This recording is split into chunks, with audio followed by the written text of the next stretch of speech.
किनकि परमेश्वरले संसारलाई यति प्रेम गर्नुभयो कि उहाँले आफ्नो एकलौटे पुत्र दिनुभयो, ताकि उहाँमाथि विश्वास गर्ने कोही पनि नाश नहोस्, तर अनन्त जीवन पाओस्। यूहन्ना 3:16 पद। वचन अथवा सन्देश। येशूको प्रेम। यस संसारमा धेरै प्रेम शर्तसहित हुन्छ।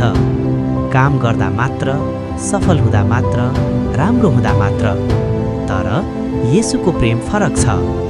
हामी पापी हुँदा पनि, कमजोर हुँदा पनि, टुटेको अवस्थामा पनि उहाँले हामीलाई प्रेम गर्नुभयो।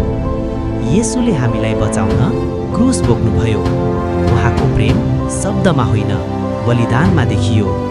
क्रुसमा उहाँले भन्नुभयो, सबै पुरा भयो। यसको अर्थ तिमीलाई प्रेम गर्न म पछाडि हटिन।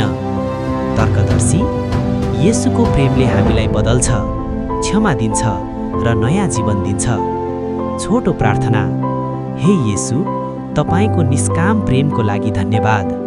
मेरो डर, पाप र कमजोरी तपाईका चरणमा सुम्पन्छु।